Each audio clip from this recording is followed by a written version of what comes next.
for tonight. Day 43 has some pressing stuff that he has to do, so he can't be here tonight. So I'm the host, and everyone should be here shortly. I'm sorry for the minor delay. I was actually streaming with Maddie on a pre-recorded stream that he will actually be featuring, I think tonight your time. So if you're in the States, that is. So I'm going to run the intro video while, I actually don't remember which of these videos is the intro video. Oh, here we go. Found it.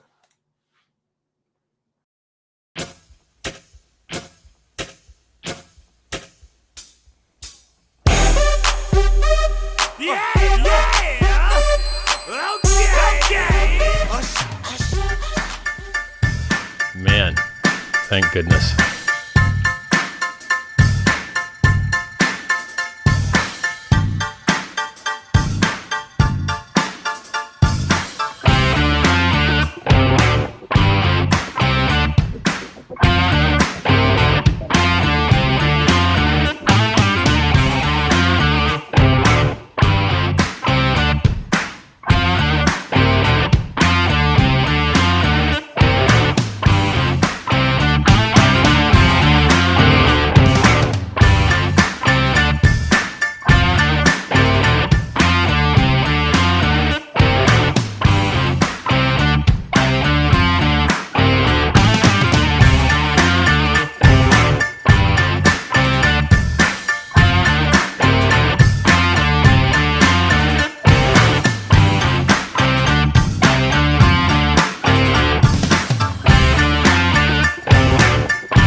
Hey, Tangent, what's up, bro? We live? I can't hear you, bro. Yeah, no sound. Hello, everybody. I guess you can hear me. Shit. Oh, shit. It was just a delay. Holy shit. That's it. So yeah. I'm bringing Jexa in as well. So I didn't. That intro was just taking too long. I just decided to can it, but then it froze up. And you know how when the intro is playing, the mics are all muted. We couldn't even talk to each other to try and work out what was wrong. Anyway, we got here. I apologize for the delay, guys. I was streaming with Maddie, and so I meant to tell you guys that I was hosting tonight. So I'm not talking to the audience right now. I'm talking to these two. So anyway, here we are, and ready to go. How have you guys been? Yeah, going well, mate. Thanks for taking over the driver's seat tonight. It's all fallen apart without day 43 here today, but that's all right. We'll get back on track. Yeah, I mean, I've missed the last 2 or 3. I think I've missed 2 or 3. So come straight back in from not being existent at all to being the host. And you have been busy streaming quite a lot, though, haven't you, on your own channel? Unfortunately, also no. All right, I thought you. Well, you done. I thought you done quality one over quantity. Quality over quantity. I did a video yesterday about HEX on ETHW, and the one before that I did was about liquidity pools. So the videos have been sort of like important alpha content. So rather than streaming every day, it's just the ones where I'm like, I need to stream about this. Yeah, so I'm sure we'll get into that tonight. Because I know Absolutely. You've been playing around on it. I know Bluey's been on it, and I've been all over it as well. So yeah, it'll be good. It's been a hot topic as well. Oh hell yeah, it's been awesome. Like it's been a good dry run of what we can expect PulseChain. Now there'll be obviously a lot of different, and but there is so much that is the same. It's been a good testing ground to try out some of your strategies that you thought might play out, and a lot of similarities. I think the biggest similarity is when I give the broad commentary that it is the same as Pulse in the sense that it is identical system state with different consensus algorithm. So in that sense, at that very high level, it is very similar to PulseChain. Yeah. So I left it last. Sorry, I'm just trying to. Where I left it. Go ahead. Where I left it last night was that I just saw that a bridge was up and stables. So really, a bridge? Yeah. So first of all, I want to say that everything I've done on there, I've not injected value onto that network. So I haven't taken funds and put it on an exchange and swapped it into ETHW and moved it onto the network, and I haven't bridged anything. Like, to me, I'm not that keen to go injecting value on there. Everything I've done has been that's smart. Based that's on low risk. Exactly what was forked across. So that's pretty much what I've it's done. a whole another level of risk if you start bridging things in this early and stuff like that. So I just wanted to put that out there as a general. I be assume careful that when people talk about bridges, I assume people want to bridge out. But you are right that it's two-way thing, isn't it?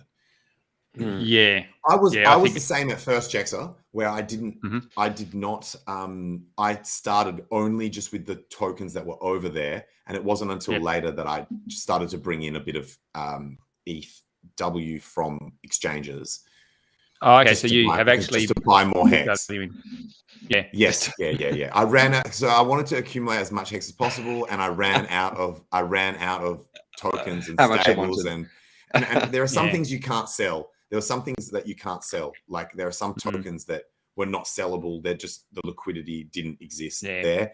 And things like NFTs and stuff like that you can't sell. But everything I could sell, I literally sold into HEX. I literally went all in on HEX as soon as I got access to that chain. And then obviously once you're all in on HEX, if you want anything else, then I didn't want to sell any of that HEX. I was like, all right, the only thing I can do now is go and start more money.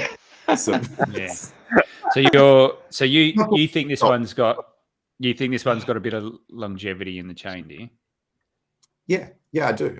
I was actually just talking about it with Maddie, and one of the comments I made was there was a news article about Grayscale that came out that they said they want to dump all of their ETHW coins. They don't want to hold any. However, they are going to wait until the liquidity is better so that they can extract more economic energy. But the positive side that I read into that is that also means that they are demonstrating in waiting that they believe that it is not just going to all collapse in a heap between now and then, or that they're willing to take that risk. Man, but they're going to come along and just murder it, which they can only do once. They could do it responsibly. Like in terms of rather than doing market, they could use limit orders or OTC.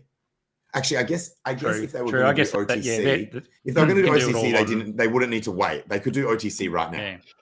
They don't need to wait for liquidity if they were going to do that. So, but I just thought, look, there's two sides to their commentary.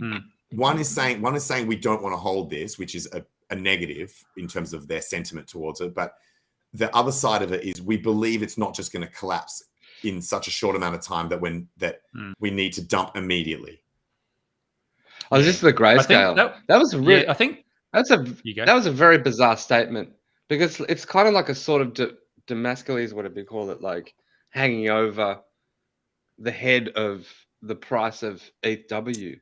Oh, it's like, why would you come out and say we're not going to support it? You just keep it. You just hold the tokens and see what happens. It's a really weird position. What I understood they were going to do was give the funds to the Ethereum Foundation. Did I just dream that up, or was that something I read? No, well, what I saw was they were going to dump it as soon as they could, and they just needed the liquidity. So it's like, well, why don't you dump it? Why don't you dump it now? Like, you'll drive the price down to like ridiculous levels, but then people can buy it up. It's like, why would you say, "Oh, we're going as soon as you start putting money into it, we're going to take it as much out as possible"? Like, they're actually trying to fuck it up. Flood it. Yeah. Well, I guess for me, and maybe I'm totally wrong on all of this, to me, I don't see this as being a chain it may be around for a long time, but I just don't think it's ever going to be the main competition for ETH or anything, or be anywhere close to it.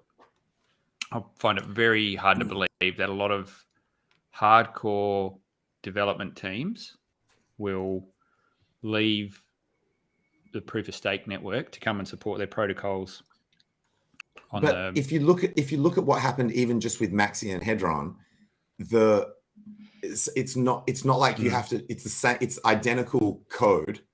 So it's the work required to support both is actually pretty minimal. Like the marginal additional work is actually tiny to support. I think both. You'd be surprised. I think you'll be very surprised at that. So the reason why Hedron, HEX, Maxi, all those work really well is because they leverage off of HEX, and HEX has been built from the ground up to be true DeFi. So therefore they don't have any external references to anything else. So the only reference they've got is on blockchain to HEX. Whereas most other DeFi protocols don't fall into that category. Like there's a lot of things that are broken, and just by virtue of having stable coins as part of their ecosystem, and whether it's DAI or Maker or whatever, like they've got all these interdependencies that just mean they can't just flick a switch and everything's going to be sweet. It's not that simple. So as soon as they have a stable coin that everyone agrees has value, then that's you only need one. You only need one stable coin, like one decent stable coin. Then you need everyone to come and I could be wrong, and they may come and do it, but my gut feel is knowing some conversations I've had being with the liquid loan stuff is there is very much a hardcore Ethereum group of devs. People blow Vitalik. They hate it. This is why Ethereum as we knew it, the main Ethereum as we knew it, beat the more legitimate code is law Ethereum, was because Vitalik has got a cult following, and that. So I agree with you to a point. The Ethereum will always be considered, the proof of stake Ethereum will always be considered to be the main real Ethereum. But what I was saying to Maddie is that the difference I see between, say, Bitcoin Cash, which was the first Bitcoin fork that had probably the best chance of any kind of decent survival, is that with that fork, people had to choose between the two because they were basically very similar other than a few small parameter changes, and different community and miners, although you can switch. Whereas over here, there's a legitimate point of difference is the proof of work versus proof of stake. We actually have ETH-W, and ETH-W currently has actually got lower fees and faster transactions, which is beating Ethereum. The interesting thing. That's the interesting thing, right? It's beating Ethereum to its own path, its own roadmap. The user experience is better on ETH-W. For HEX users. Like it's quicker. No, or any Ethereum users really. But I'm saying most things are broken at the moment. That's why your fees are low. So there's just not the volume of transactions going through. Okay, maybe, but also, fees are low on. Yeah, that's fair enough. Yeah, maybe, and we'll see what happens when they bring the stable coin in. But they're working on it. Yeah, look, it's kind of like if that comes in and that's a success, that's a big win. That is a big win, and that will give it a bit more legitimacy for sure. But also makes you question, like, why is something more popular if this other thing is actually got a better user experience? Like, why wouldn't you just use network better effect user experience? Network effect. I know, but they've taken the network effect. But really, it's like they're exactly the same. Like literally exactly the same, pretty much. The only real community using the proof of work chain is the Hexagon community. Like we've shown that on chain with volume, the transactions. Fair. It's insane. Like we've been gearing up for this very moment for over 12 months. Been on a test net, know what was going to happen. Like we're basically had a dry run on the test net for 12 months, and this was a gift where you can go your hardest and So what do you think, Bluey, I think the best example is actually NFTs. So I've been thinking about this, where with NFTs, the reason why they have the most value on Ethereum, and when people try and do NFTs on Solana and NFTs on AVAX and NFTs on other chains, that they have fractional, like minuscule value. In percentage terms. It's almost like everyone kind of has to agree which is the legitimate chain. So like a bit like in Bitcoin, you either all get some kind of consensus over what is the legitimate chain, or you admit that nothing has value. So it's kind of like this scary thing where people are like, well, if we admit that this other chain is kind of like the exact same shit, then where does it end? Where does it end? Because it's open source and it's forkable. And you saw what happened in Bitcoin. It just got forked into oblivion until no one gave a shit, right? There were Bitcoin forks that happened that you guys probably never even heard of. Like you could almost, no doubt, I reckon you could guess a word. And there's a Bitcoin that. Like there's Bitcoin Black, there's Bitcoin freaking Diamond, there's Bitcoin everything. And so I think that's part of why Ethereum, and now proof of stake Ethereum, has held its like crown as the real deal and where the value is. Look at how crazy high the fees have been, not just recently, throughout, CryptoKitties spiked the fees back, in 2016 or 2017 or whatever. 17. It's like that, and this is why fee when a chain's narrative is we're like Bitcoin but with lower fees, or we're like Ethereum but with lower fees, it doesn't fly because people don't give a shit. They want to be on the chain that everyone agrees is the value chain.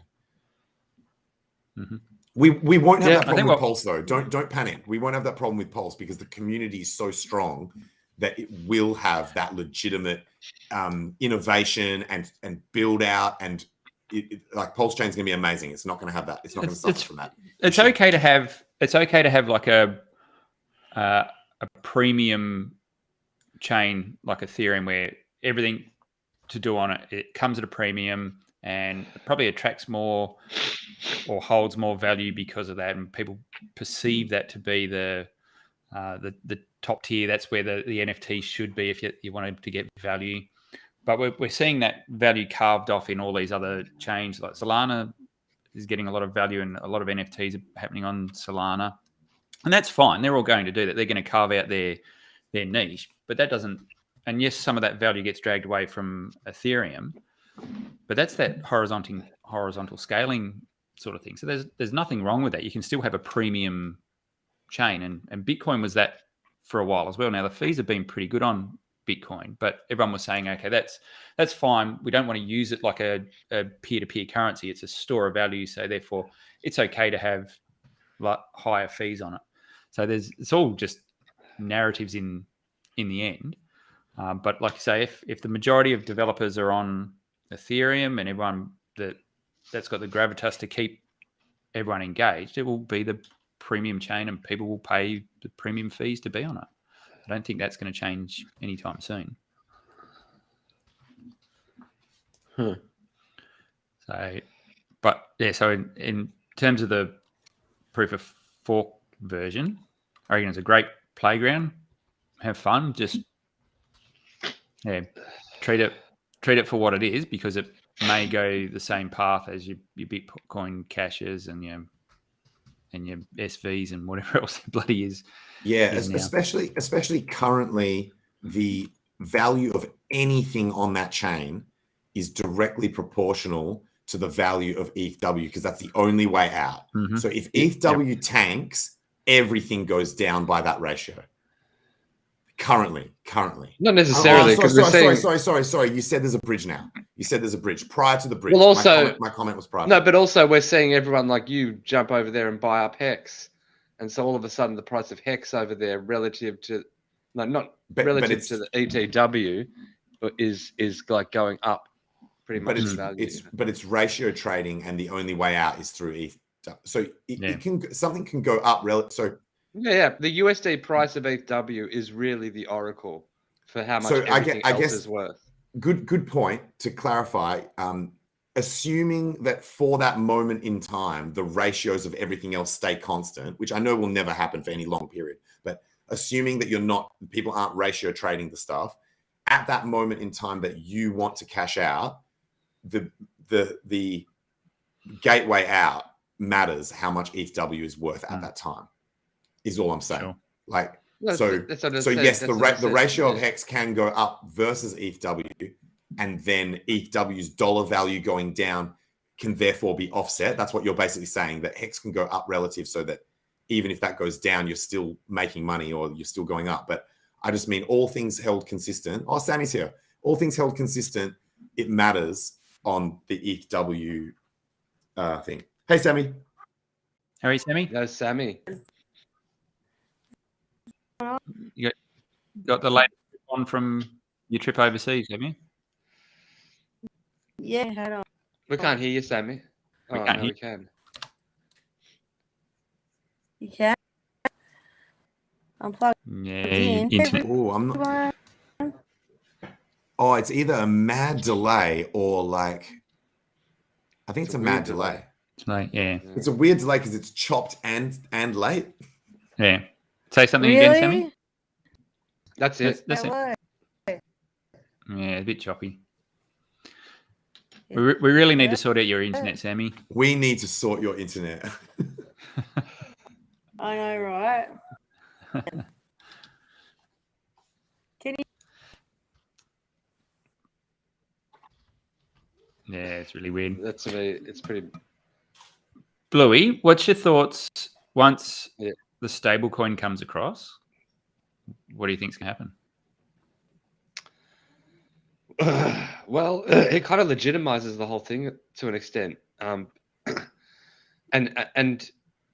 because all of a sudden everything has USD prices. If we have a USD that everyone can get out of, and so I mean, I don't know how other people. I don't think like the heck. It really is. The hexagons. Like the heck. It really is. What's going on?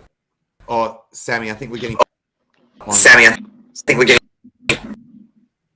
We're getting an echo or some kind of. Okay. I'm just trying to fix my. Mute myself. Have you got headphones, Sammy?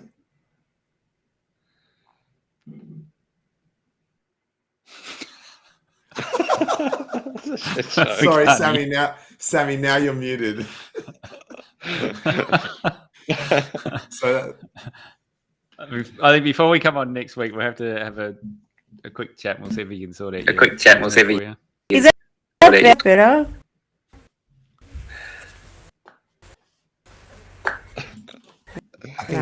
Just carry.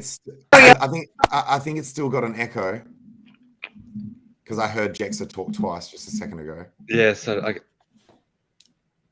if the stable coin comes over to ETW and it works quite well, like obviously hexagons are going to be trading over there, and probably only hexagons mainly, unless the stuff over there starts getting actual value. Then I think that maybe a few of them will come over and to dump it. But people don't.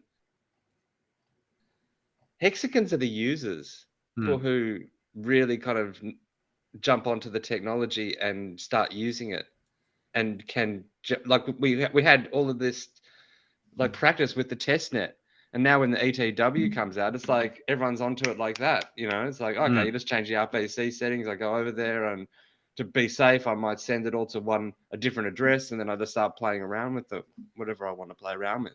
And I don't see other communities doing that. Other communities, like, they probably have most of their stuff on exchanges.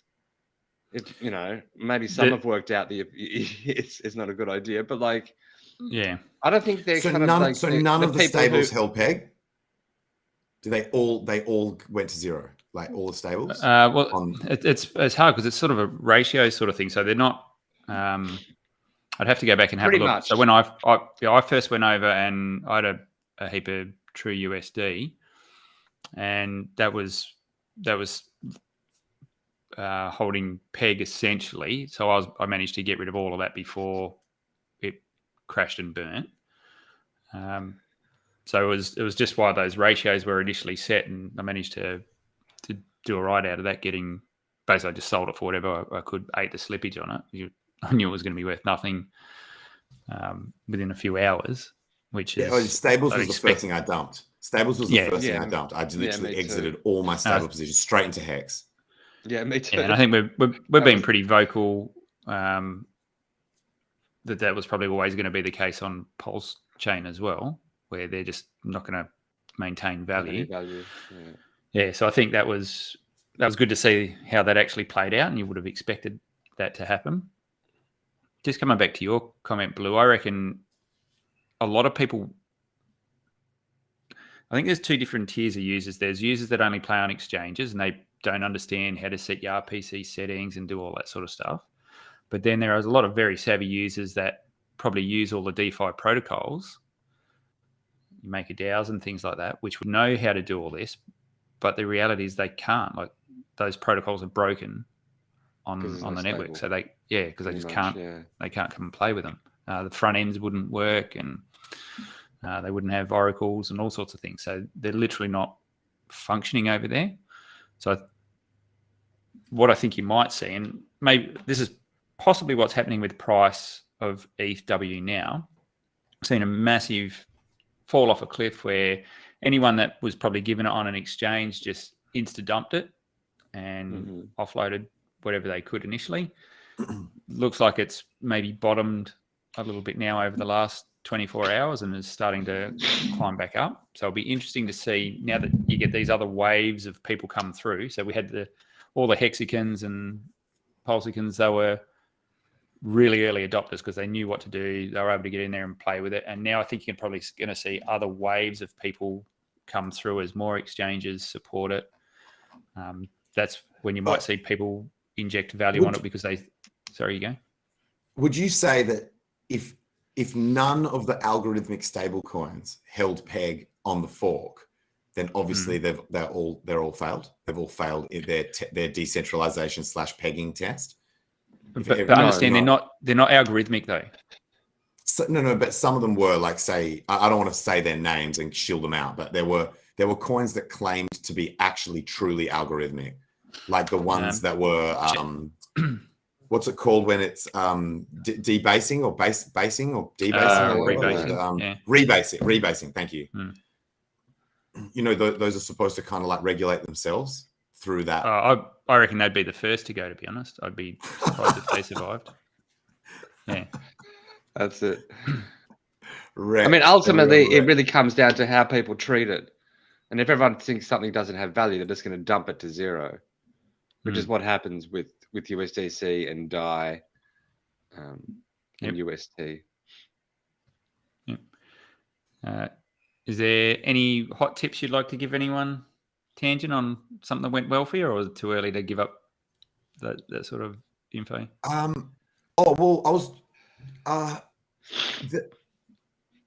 What I look for in LPs is a volume to liquidity ratio. And there are certainly LPs over there at the moment, and HEX or HEX ETHW or HEX wrapped ETHW or whatever certainly has huge volume, daily volume compared to the amount of liquidity in the pool. So as far as an LP plays, and sorry, did I say huge volatility? I meant huge volume. Huge volume. It also has huge volatility. It's got both. So high volatility and volume. And I guess that volatility is something that is usually an indicator. If you're seeing massive wicks and huge volatility, that usually indicates that you do have that ratio of thin liquidity and high attempts to trade volume.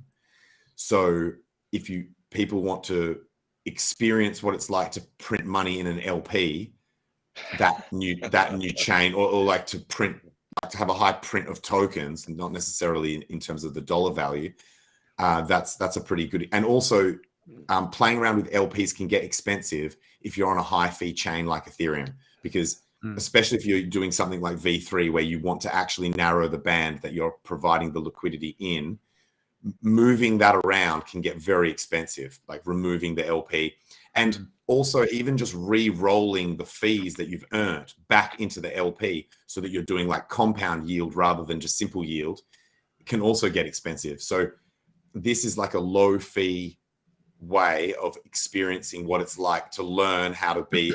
And also you can use free tokens to do it. So you can effectively start, you can experiment. This is something I love about this chain.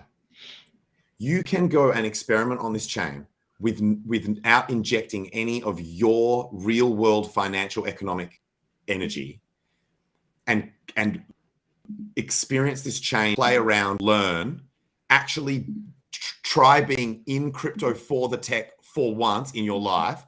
And if one of your plays works out and your investment thesis, it plays off, you can make serious real money. Yep. Like, you know what I mean? So you're learning and experiencing and and doing all these different things. And there's actually also a chance that you will make real coin, like serious coin. Yeah. I think the one thing, one of the big takeaways was all the dollar value pricing was just up to shit, wasn't it? It was like you'd put a figure of HEX in there and it would go into the estimates. Yeah, I think that was the problem with the oracles. I think like no oracles or broken oracles, or it's still thinking that you're on ETH or something like that. So it's looking at ETH prices or something like that. It's that's what Matty actually just thought. Yeah, Matty tried to explain to me what he thought was the reason it was going on, but I think he still thought I was talking about the ratio trades between stables and HEX and whatever asset you're looking at. But what we're talking about, what I assume you're talking about, and what I was talking about is those estimate numbers, which are actually different again. So it was really weird. Like, so as an example, you'd put in, like, say you put in, I want to sell 5,000 HEX into ETHW, and it would estimate, it would say, you're selling $11,000 of HEX into $4,000 of ETHW. And like, it was just, everything was completely wrong. Like, it was just wrong, like everything wrong. So like it wasn't even correct. It wasn't even correct within a ratio that was explainable. You couldn't even go, oh well, this makes sense because this ETH is like 150 times cheaper than the real ETH, so then, or any shit like that, or the stable has crashed by 95%, so this is this much higher. Like I looked at all the ratios of the things that could explain it, and I'm like, this is just flat out broken. Like there's no reasoning that I can come up with for these prices. So the takeaway from that for me is if you don't understand what this is doing and you think you're going to be a king when PulseChain launches and try and trade everything before you get value over there. Yes, you are ratio trading. You need to understand what ratio trading is. And if you don't, you're probably going to get wrecked. Yeah. Not necessarily. It's pretty simple. It's just like, okay, over on ETW, what's the only token that you can get off and into other stuff? It's ETW. Yes. So then you just go look at the price of ETW, whatever it is, and then but you've got to do that in your head because it's you've got to do that in your head. Yeah, because whatever USD value is that's broken. That's what it's giving you. Yeah. Yes. But as soon as they get it stable, that would be solved. I don't know. Maybe not necessarily. Yeah, like it depends how things get their feeds and how many sources they use and stuff like that. I think part of the problem is there is so many pairs there that will still have the old stables in there. Oh yeah, right. All the old pools and everything. Yeah. So that's going to be the interesting thing. They'd be pretty drained by now, though. You'd think. You'd think so, yeah. Yeah. So what's going to be interesting is to see whether someone can prop up those pools somehow. That would be You know what an interesting yes. You know, it's a really great learning experience for people who want to provide liquidity. Like you've got all those coins over there. Just go over there and throw something in a liquidity thing. And you know what you can do is you can actually, because it's so cheap to do, you could start liquidity pools. So, which is a really interesting thing to process to go through. And the problem is if you try to start a liquidity pool that brings something back up to the ratio that you want it to be, you will get that's what you have to be careful like you will get wrecked. That'll get stolen. That's what you have to be careful, because you're setting the price when you start. Yeah, you've got to be like, you've got to be whale status if you want to use an LP you don't. to correct. No, you don't. Yes, you do. You can put in a little bit as well. No. I'm not saying for general LP. No. I'm not saying for general LP use.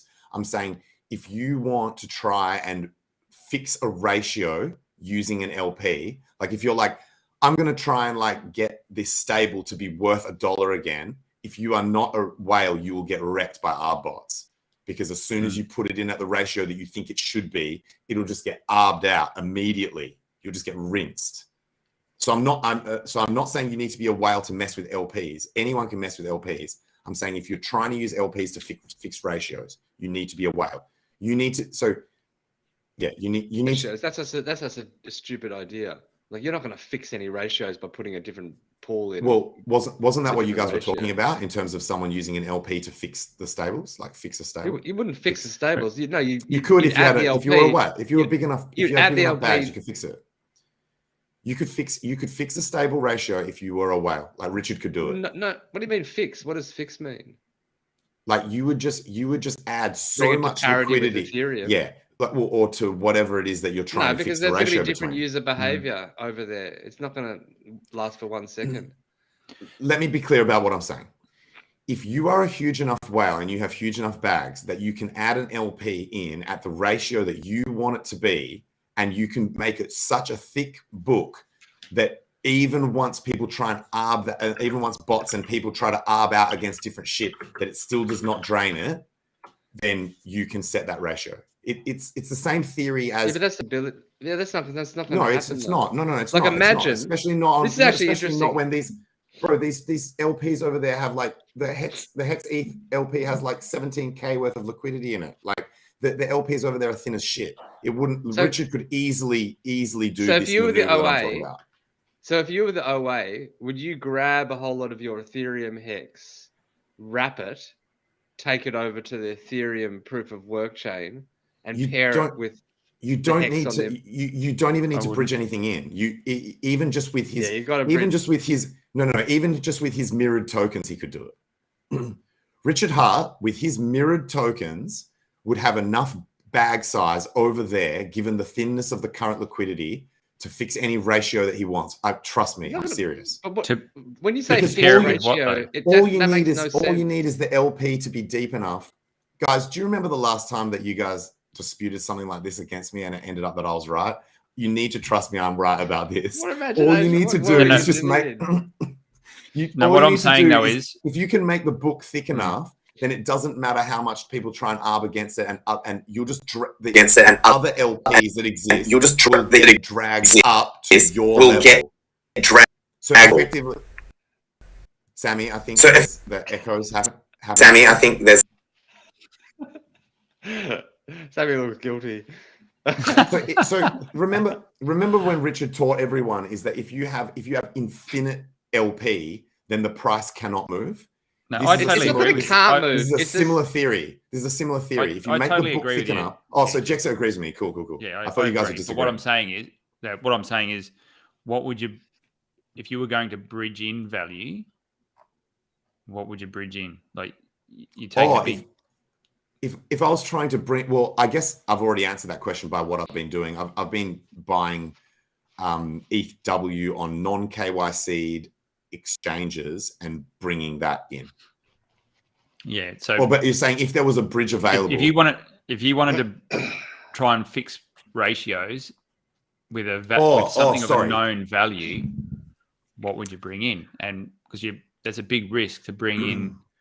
I think this whole idea of fixing something is ridiculous. Yeah. Like to try to bring it into parity with ETH which is what I think what you mean by fixing is just it's a completely different market with a different value and different players, and this is going to have different like attributes to it.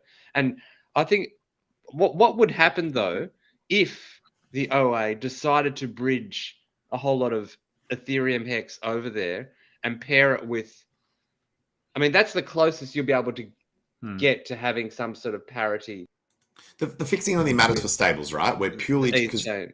fixing only matters for stables. I'm not talking about trying to like force prices on anything else. Everything else should have floating ratios. All that matters is that the stables aren't fucked. So, but they're going to change as soon as people start trading. People are going to have different prices from Ethereum. I think the easier way of doing it is to have either a new stable coin that didn't get wrecked at the start of the chain, that people, because what keeps a stable coin stable mostly is people's belief in its worth of $1. I differ. I think adding a stable coin in now is going to make fuck all difference. You've already got value injected. Even if it was like backed by a bank that people trust to give them the actual dollar. Value is already injected on the network. So by virtue of there being exchanges that hold ETH-W, you have just brought in a value onto the network. And this is what I was saying probably 6 months ago.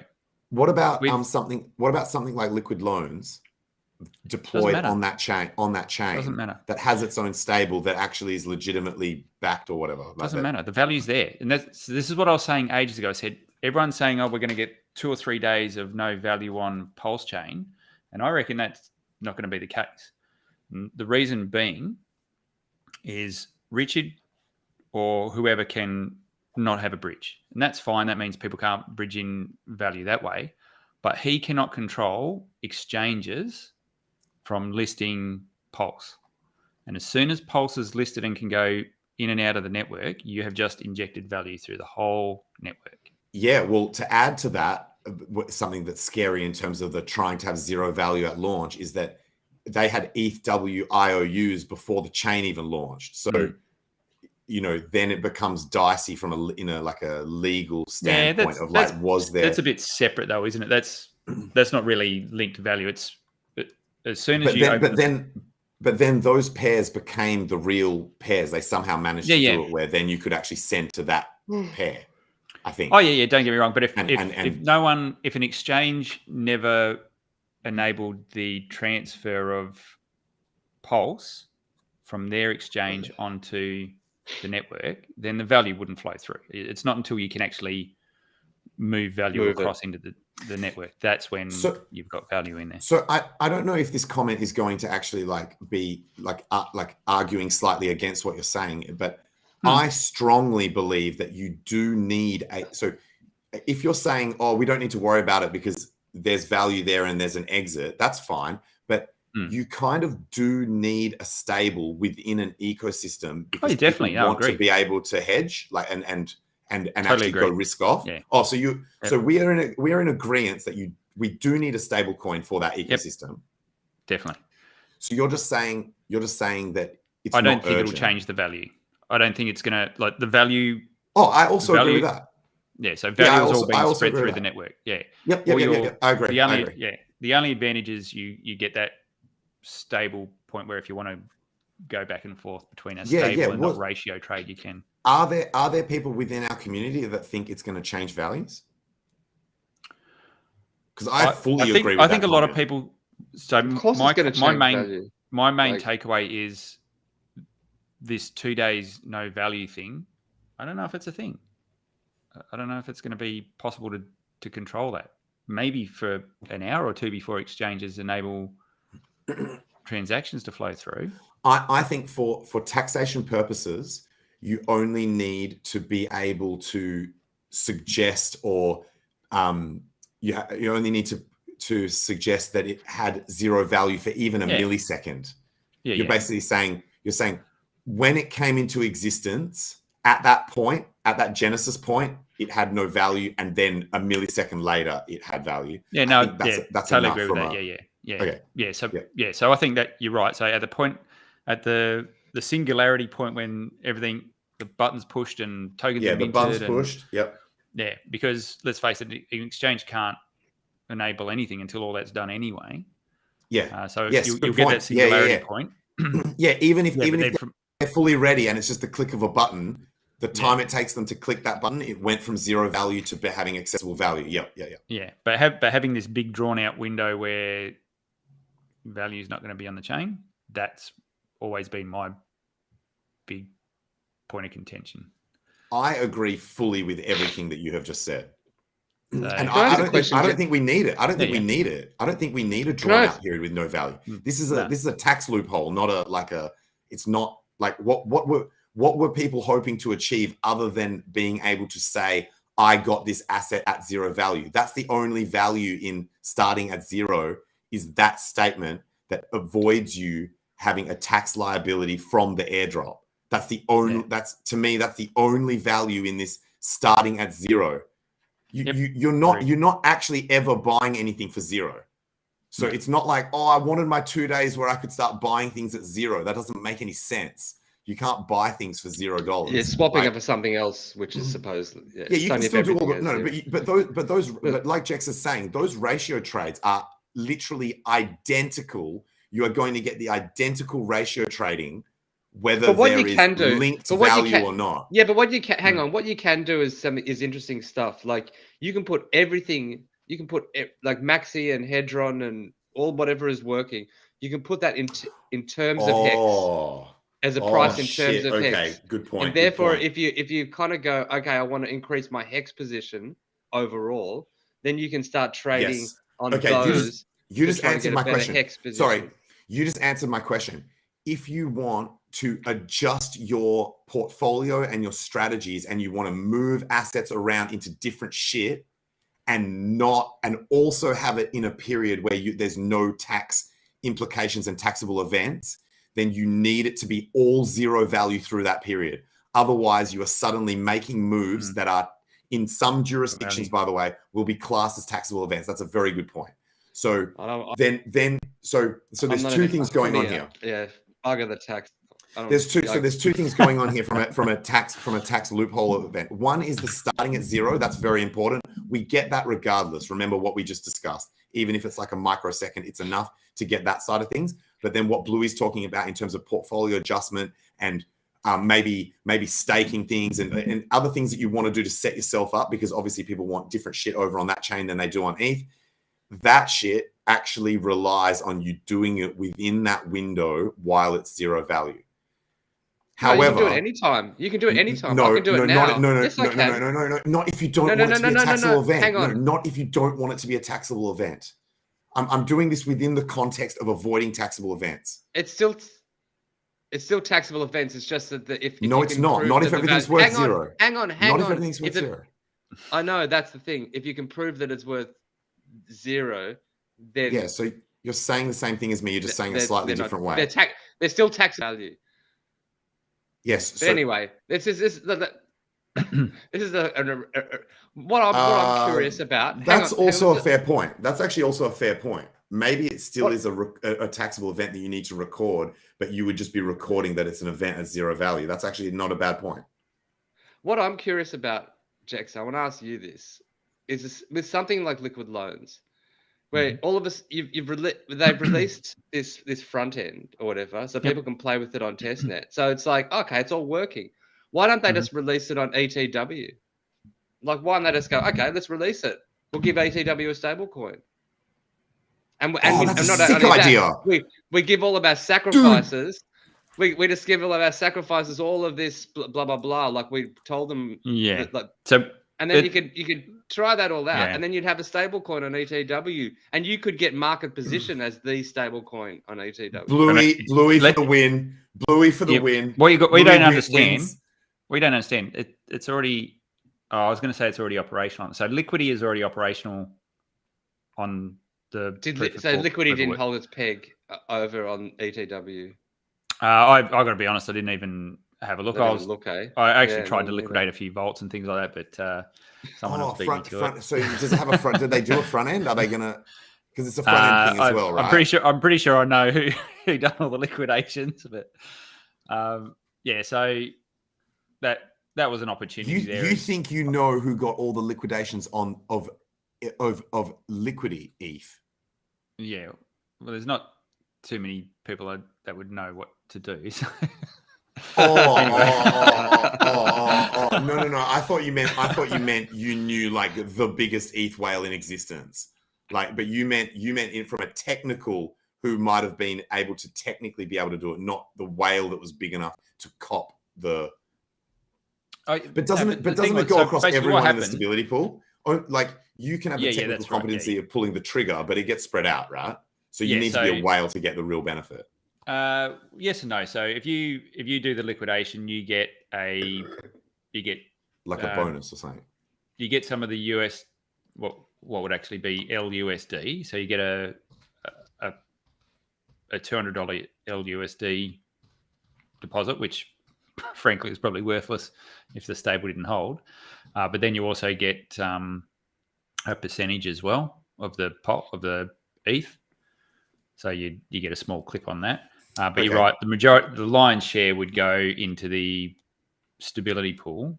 But if you were over there and before you triggered all those events, you went and loaded up on the stability pool, then you would get. Oh, good point. Yeah, you could put your worthless stables into the stability pool and then pull the trigger on that shit. Yeah.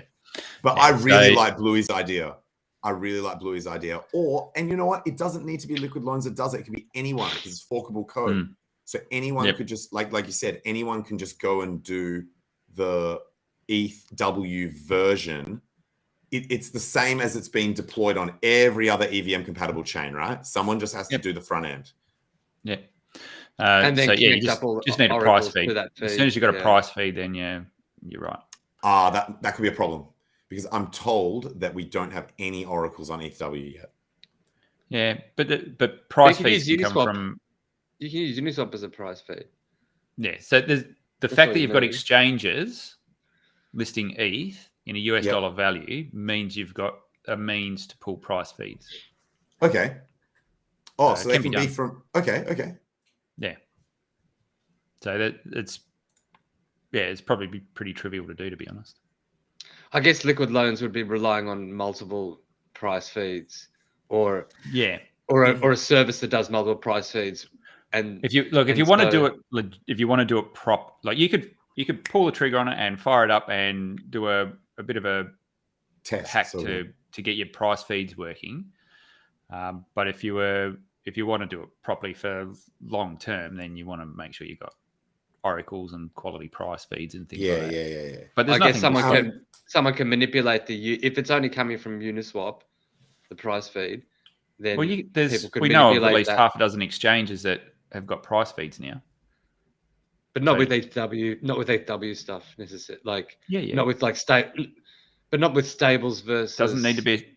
Oh, okay, so you just get the price in ETH-W and then you look at the pairs of ETH-W. Yeah. Okay, so as long as you've got, the US dollar value of ETH-W from wherever, somewhere else. Yeah. I guess the best argument for why it would be probably better for someone to do it who has either done it before or the Liquid Loans team who have been deeply thinking about all the aspects of deploying it on a new chain, as opposed to someone like me just being like, I'm going to go and fork the code and put it on there. Like you said, you're more likely to end up with a robust solution that's going to stand the test of time if it's someone who has either experience or has done the research and taken the time to sort of implement it with as well as possible. I reckon give it time. All this stuff will fire up. Like if the main. I want the shit now. Yeah. Like things, liquidity is a legitimate thing that could fire up very easily. I don't think Chainlink was ever going to come across. So all your RVs and makers that rely on Chainlink, I think Chainlink already said they're not going to support. So why didn't liquidity work on ETH-W? Why doesn't it? Front end? I think you need the front end. Is that all it is? It's like you just have to change. No, they would have needed settings. So their price feed contract is hard coded, so there's no admin key. So if you don't have the price feed over there, that price feed contract's broken. Okay. And who's their price feed with? They use Chainlink and Teller. Oh, okay. So that doesn't work, and therefore they're broken over there, right? Yeah, and that's what I was saying. There's a lot of protocols that are like that. So that's why hexagons are over there having a ball, because all our shit works. Because everything else for all of those other guys is broken. Yeah. So does anyone know who was behind setting up the ETH proof of work? It's a group of miners, huh? Yeah, I think there was one guy in particular that sort of headlined. And they had no plan for oracles or anything like that, hey? I think their plan was, how do we keep making money off the chain? Yeah. How do we keep mining? Yeah. How do we keep our businesses running? But they're not making very much money on transactions because the transactions are so low over there. You'd still have block rewards though. In HEW. So you get the block subsidy. So I'm actually I've actually got my miners mining Ethereum Classic, and really? I'm actually thinking of switching to ETHW even if it's less profitable, because I'm actually using the chain, right? Like, as in, I don't use Ethereum Classic for anything, so I might as well support the network that I'm actually doing shit on. And then also that would actually give me a bag of ETHW over time that I can use to buy HEX, or you know what I mean? Like, I would actually be mining a token that I actually want to use for shit, rather than when I mine ETC, all I'm ever going to do is just sell it into something else. What do you think this has done to show, like, what do you think RH is probably looking at this, and he hasn't said anything. He hasn't said shit, eh? Yeah, so it's kind of like, okay, does that mean that ETW is kind of like competition to Pulse? It's because it's kind of doing the same thing. It definitely stole all its narratives. Well, not all of them, but some.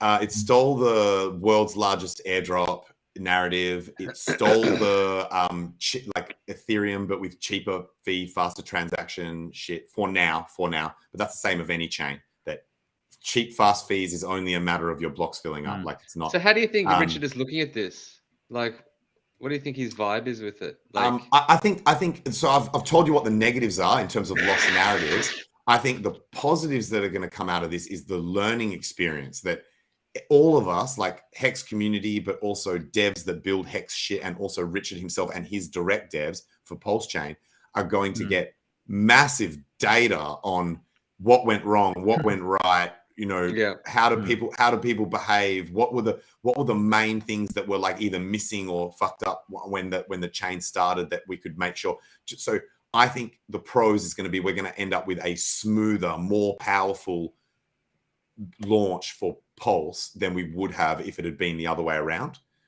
So that's my balancing act: lost narratives versus smoother launch. Everyone can decide what they think was more important. But you say lost narrative, but I don't think it's all lost. They forked it, but they're going to be in the same position where they've still got 13-second block times. They're going to get full. It's going to get expensive. So you are still bringing a chain with more capacity to market, and it's going to be proof of stake, which obviously is what the Ethereum now is, but fees aren't any cheaper. Block times. Well, ETH proof of work will only get slow and expensive if it achieves high levels of adoption, which will be, so you kind of have you could call that a win-win or a lose-lose, like, as in, but I do agree with what you're saying in general, though, that don't worry, I'm still incredibly excited for Pulse. I'm like, I reckon it's frothing for it.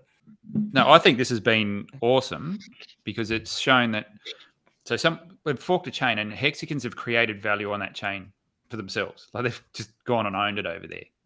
So we know how to play that game a little bit better now. It's been madness, and the free advertising. So what do you think, though, about the difference between, okay, we've got a choice now. Like, I've gone onto the ETW one. I haven't gone onto the ETF. Yeah, I'm not a fan of ETF. Oh, you're not? How come you're not a fan? Not a fan. I think it's going to get diluted. Everything's going to get diluted so much. Well, that's my point. So, like, with all of these new chains, everything does get diluted to an extent. If you look at the network effect of what has been achieved on ETHW within like the last 72 hours or whatever, compared to what is on, it's just not even comparable. The lead that ETHW has taken in network effect is just, I think it's not able to be caught up. Like, I think the lead that they just smashed it, just absolutely smashed it. in every metric. I know, but that probably makes what I'm saying more powerful. That so in such a short amount of time, they have been able to develop it, just smashed it in every metric, man.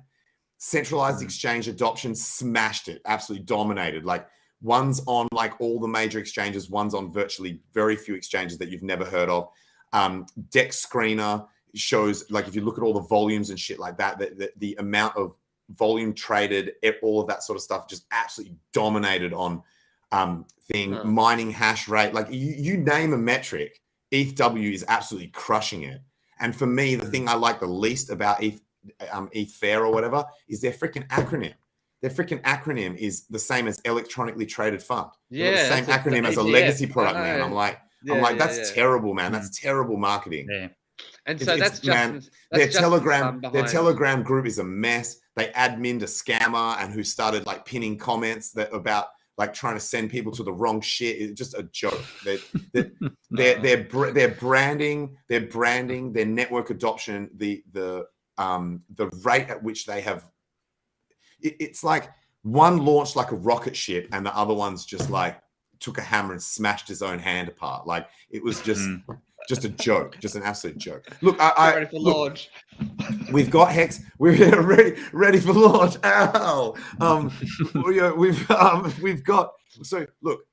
We've got HEX over there. So if it does well, incredible, amazing. Yeah. Like as in, it's awesome. I wish it all the best. But when I look at the metrics of those two chains that launched virtually at the same time, the difference is just massive, just absolutely massive.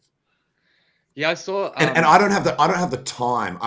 I spent a full day on ETH proof of work chain, dumping all my ERC20s, dumping all my stables, thinking about what I was doing and doing all this stuff. I don't have time to do that. You get fatigued, don't you? You just get like, and because I did all of that with adrenaline. I'm like, quick, I've got to dump this shit. Like, so you're explaining exactly what I just went through today, man. I was like, I can't do it again. I don't think I can do it again.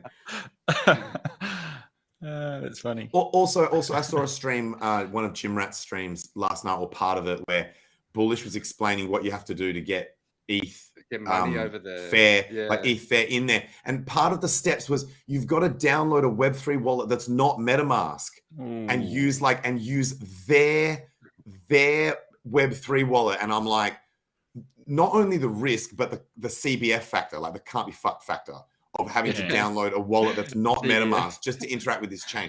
It was one of the main reasons I never interacted with, was it Solana or Phantom that had their own, you had to have their own wallet, and I'm like, deal breaker, see ya. Crypto's time consuming enough without them having extra hurdles that you've got to jump over to make it work. Like it's so yeah. I think ETH, if you had to pick between the two, ETHW is already the clear winner.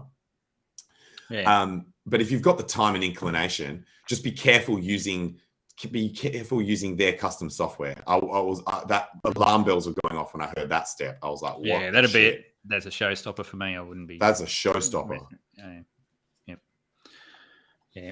I think there's still plenty more juice you could squeeze out of this fork anyway, so you don't have to go doing anything stupid.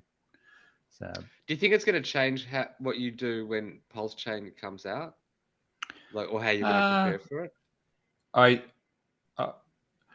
In terms of stablecoin, my plan for stablecoins, it's affirmed what I was going to do, so that was good. I would be a lot more careful on PulseChain because to me that's a lot more serious. It's a lot long term. I think there's going to be a lot more value on the network long term. This was a totally unexpected, just a freebie. Get over there and just be degenerate and act fast and get what you can, sort of thing. And whereas I'd be a lot more considered. Look at the things that got built by the HEX community, just purely to do with HEX, like websites and Staker app and things that the quality and the artistic design, like the way that things look and feel, the UI UX insane. Imagine that sort of enthusiasm on PulseChain. It is going to be, it's going to be a world, like a digital world, that even the most enthusiastic RH maximalists will not be able to predict how fucking incredible this thing is going to be. Like, my expectations are sky high, and I reckon even then, I'm going to get my mind blown.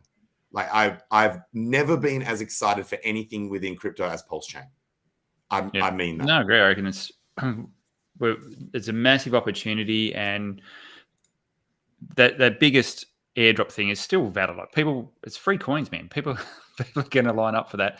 And what I think the big difference is the amount of people, not only within the immediate HEX community and Pulse community, but every man and his dog has sacrificed for this. The network effect is I think going to be bigger than what we've seen on ETHW. ETHW feels big for us because it was very HEX centric, but it was probably a very small group of people in essence that were over there doing all this stuff. Whereas I think with the PulseChain, that's going to be a much, much broader audience that come across for that. So I'm pretty excited about it, actually. This was a really good dry run. And actually, before what you mentioned, big shout out to Alex, Dipcatcher, who else? All the guys. Yeah, all the guys that worked really, really fast to make all the tools available. Badasses, on man. Chain, yeah, that was crazy. How quick he could do it all. Like, it's just like, yep, okay. I mean, maybe it's just a matter of changing some settings for some of these people. Hey, it's like a lot easier than you think. I don't know. Regardless, though, the speed at which they stepped up. So yeah, in the chat group that I made on Telegram for HEX on Ethereum proof of work, and by the way, if you guys want to come in, I'll make you guys admins. I was originally going to have a rule that it's like, because obviously when it's a chain, you have that situation where people just start shilling absolute garbage. So I was going to make a rule that chat was actually dedicated literally just for HEX on that chain. But I decided to also allow Hedron and Maxi and Icosa and those products mainly because of how supportive those guys were to getting HEX and HEX related shit operational on that new chain. I was so impressed. And the other things I'm allowing is any talk to do with stables, bridges, and privacy products. Those are all allowed. Everything else is not allowed. So just a quick shill for the. Did I already shill it on this stream? So it's t.me/hex on ETHW, all in one word, is the official Telegram. It's blown up, man. So many people were keen for a Telegram group to do with that specific combination of HEX on ETHW. And it's really good. Are we having those West? Is it Coast or Coast? Is that the name of the guy? Is he coming on? Was he going to come on? No, not tonight. No. I've got to. Okay. I think it's once again it's a time zone thing. I've got to. That's pretty exciting to me. Like, he's been doing the rounds, and yeah, I think it's incredible what those guys are doing. It sounds like the perfect solution, or the most perfect solution that we can have because we need a stable. So I've fill me in on this. So the way they're structuring. So firstly and foremostly, it's about bringing a stable coin pegged to fiat and backed by fiat, but done in a way where they're not the custodians of it. So the general gist is rather than, so let's say you want to use the CST token, which is their stablecoin. If you take like a true USD model, you send in some dollars to true USD and they mint the true USD token. And those dollars go into a company bank account where they're the custodians of it. This one's done using some different sort of structure where it's a single bank account, but it's owned by the users and not by the actual company. So they can't abscond with the money or can't do anything untoward with it. And if for whatever reason something happened, then whoever holds the token would have a right on a right of ownership of the actual assets in the bank account. I can't remember. There was a specific term they used to describe what that was, held on behalf of or something like that. If that could actually be set up, like it sounds like the legal structure for that should be doable. Like it's a thing that exists. It should be possible to structure something like that. That sounds like a reasonable thing in terms of my knowledge of legacy systems, that you have that structure, and then the bank account is just in the name of the project rather than in someone's name, right? So I'm not sure the specifics of how it's legally done and all that, but it seems, from what I heard, it seems pretty reasonable approach. He spoke in detail about all the regulatory stuff, and he really, from the interviews I've heard, he really knew his back to front.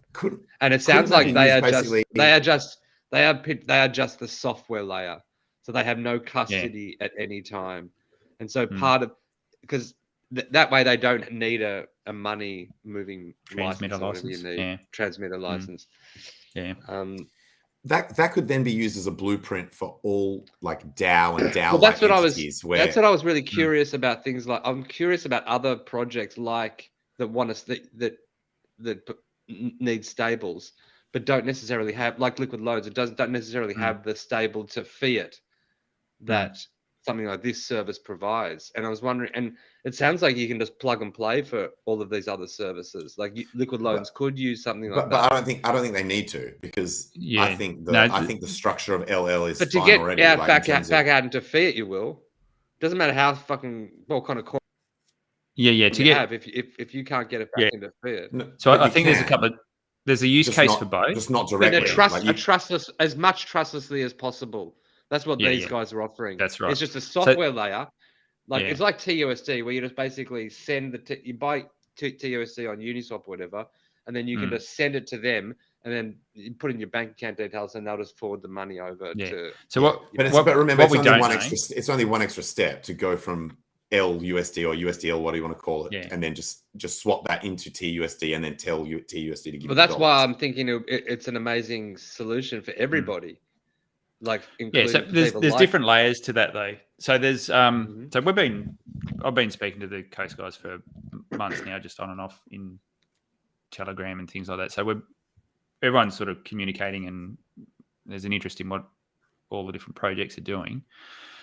Theirs is, you're right, Bluey, that is probably the best way you could have a fiat on and off ramp, is no custody, least amount of risk as possible, but there is still regulatory risk there. Whether, no matter how you slice and dice it, there's regulatory risk there. But you're almost pushing trustlessness out into the legacy system that is notorious for being trust-based. A little bit. You're not actually you can never get rid of it though. That's the problem. You can't get rid of it completely. But you're shifting. So you're at least eliminating the component of risk where the project lead, the bank account's in their freaking name, where they can just go and buy yachts, right? You're at least removing that step of the risk, and then you go to the next layer of risk, which is the same that everyone has when they have dollars in a bank. So you're at least pushing the trustlessness of crypto out by one ring that you would normally not have, right? That's fine. Okay, so just a couple of things that come to mind, and I really want to have these guys on the show so we can that'd be cool all around. So a couple of things that I sit there and go, okay, that's good. FDIC insurance, if you've got a single bank account, is that limited to 250K? If you've got billions of dollars sitting in one of these trust accounts, but that whole FDI insurance, that whole it's a load of shit. Yeah. Everyone knows I was thinking that. It's a marketing term for them, Everyone knows. Then no one's getting any money. That's right. If that insurance, you're all screwed. They'll do bail-ins and stuff anyway. So. So it's not a big issue, but I'm just saying you can't. that's something you need to consider. So you can't get rid of all the risk. And the other thing that I brought up in the chat with these guys was, are they going to have to implement something like Elliptic, which is what all the big exchanges use, and a lot of even YRX and things like that have credit cards.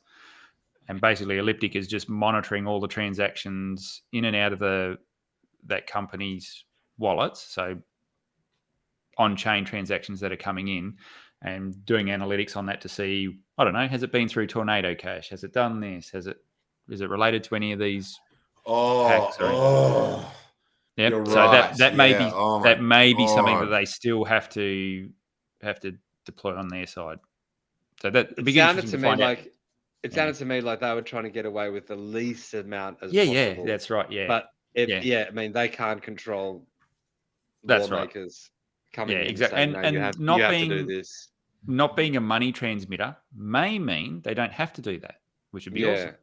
Yeah. Also, tell them to just put something on their website that comes up with a little thing and be like, you're not allowed to use this website if you're doing any illegal shit, or if these funds are not legit, or if you're on any sanctions list. Check this box to say that you agree with this fucking shit. Otherwise, you're not allowed to use the site. They check the box and you're like, oh, they promised. Isn't that what 1inch does now if you're in the US? Yeah, yes. It's I promise I'm not in the US. That's right. I promise I'm not using a VPN.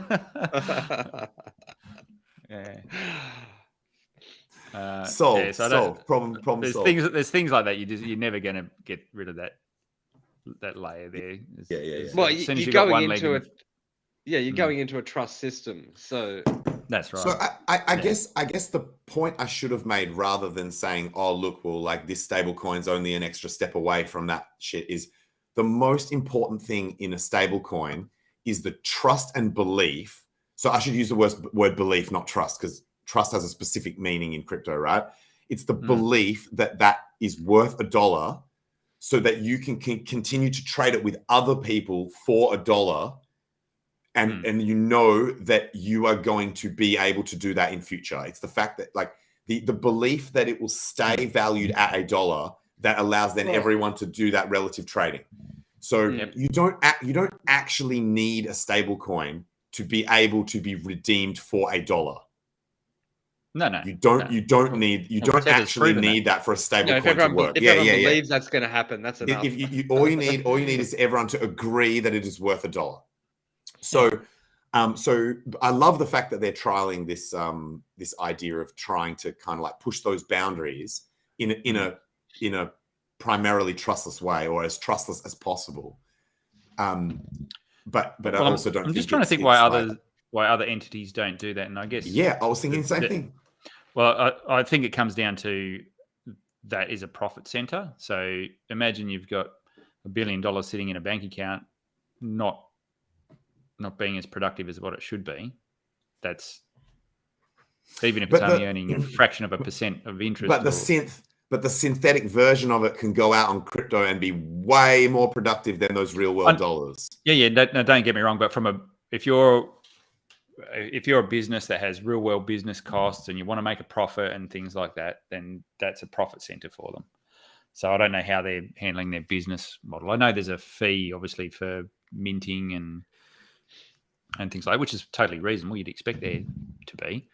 But if these funds are sitting in an account that can't be leveraged in any way, that's totally different. My argument would be that if you say, oh, look, this is sort of a wasted capital or whatever that it could be putting to use, the use that it is being put to is giving the legitimacy to that. No, I totally agree. That is its use case. So it is actually being put to use as a legitimate backing of that synth. Yeah. So what I was saying is, I think the temptation for other companies has been if they've got this sorry, good pot, point. Yes. Sorry. So, you weren't criticizing the structure. You were saying the likely reason why it has not happened in the past is the temptation is too great to say, well, we can double up here and actually put this to use. And then next minute, Marco and his buddies are building premium condos down on the ocean. And like, do you know what I mean? Like someone will be doing some kind of like freaking property development scam or something with the money, being like, we'll have that money back in the account before anyone notices it's even gone. We're going to take this half a bill, build out this luxury resort, going to make Trump Towers look like a freaking like Tic Tac, and then we'll just put the money straight back in. Easy done. Before the next bear cycle, and then before the next bull. Yeah, before the next, whenever, would it be the bull or the bear where people would be wanting to take their stables out? Well, that's the other thing, that typically if people have got that level of trust, they don't actually go and redeem the stables. Why would you? You want your shit to be in the crypto world ready as dry powder to buy dips. You don't actually want to go and get dollars.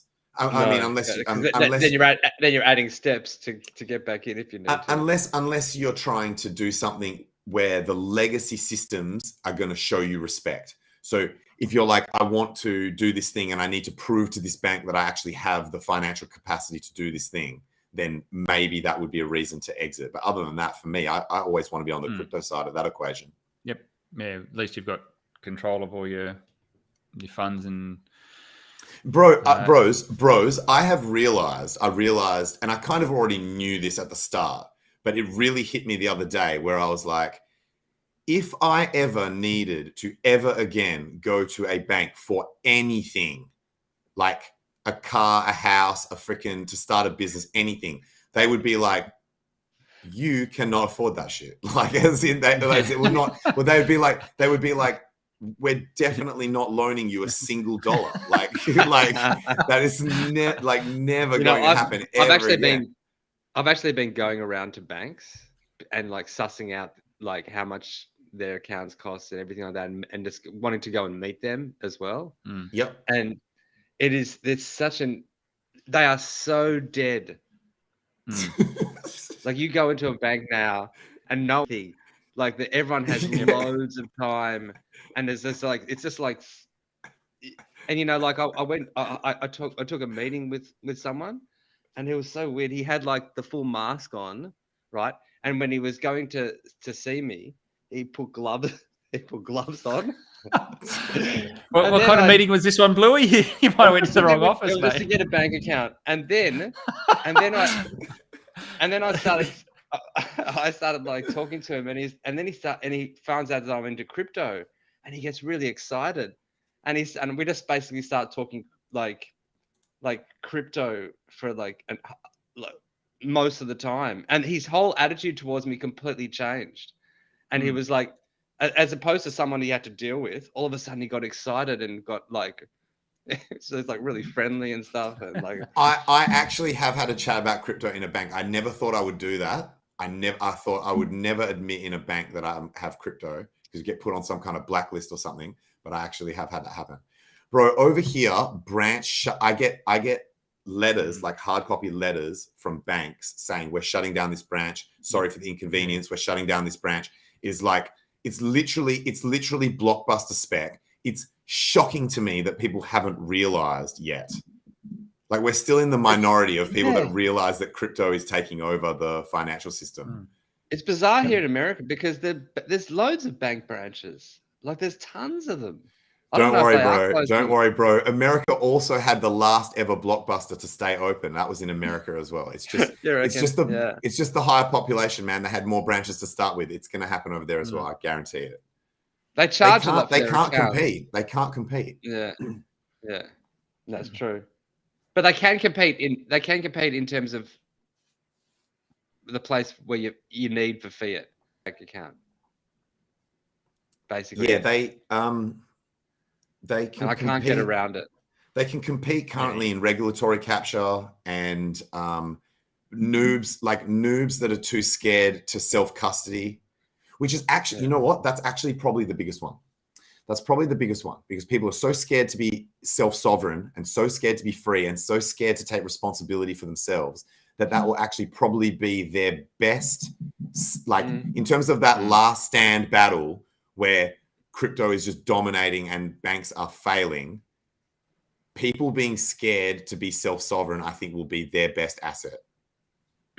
Yeah, until you get people being able to be paid their wages easily, and I'm sure there's probably services out there that do that route between your paycheck and crypto. I'm sure there'd be a service out there that does all that. But until most people need a bank account just to get their bloody income. Guys, I just reminded myself by saying that of this epic quote I heard. This was brilliant. I think I tweeted it out at the time. When an incumbent in an industry is being replaced by technological innovation, their greatest asset becomes their greatest liability. And the example they gave is, say Blockbuster, their greatest asset was all the buildings and real estate. They had so many storefronts. You could say the same thing for clothes shops and shit like that, like bookstores, everything that had brick and mortar. Their strength was in the fact that they had locations in every city in the world. Once shit went digital, so I think that quote was specifically for like digital technological evolutions or revolutions. So the fact that you had strength in the physical world became your biggest liability, because now it's a cost. Now you've got the cost of all those buildings to maintain, whereas your digital competition does that shit. They have no overheads. They have none of that shit. So it's like the shit that gave them the epic strength and allowed them to be basically a monopoly is the thing that actually undoes them and allows them to makes them easily undermined by the technological version, by the digital version. So banks are experiencing that now with all their high-rise buildings and branches and physical networks and things like that exist, you know? Pretty epic. I might try and make a little bit of a segue from that about adoption. Now, we don't normally shoe other projects that aren't sort of HEX related here on this show, but there's one that I think is okay to talk about because it's not going to take any. Actually, sorry, Jexa, before you start that story, what's the time limit on us? Have we got half an hour left? I don't know. Day 43 usually manages all of that stuff. We just talk until he says we have half an hour left. Yeah. I think I think we've got at least 20 minutes. Half hour more? Okay, cool. Yeah. Sorry, I just saw the time and thought that overlap thing that people cry about, you know? Yeah, no, I can ask some BS. Can you ask them? Yeah. So this project doesn't cost anyone anything. Is not going to take financial energy away from HEX or anything else that we know and love. Beautiful. Is good for adoption because the barrier to entry is just the cost of a gas fee, and might be launching in a couple of weeks. And that's the one that Jack Levin's done, the Zen. I don't know if you've had a look at it. I had a little look at it. It looks quite interesting. Yeah. So I hadn't looked at it until today, and I went, okay, I keep seeing it pop up. I'll go have a look at it. And I thought, it's probably going to be another sacrifice and all that. Nothing like any of that.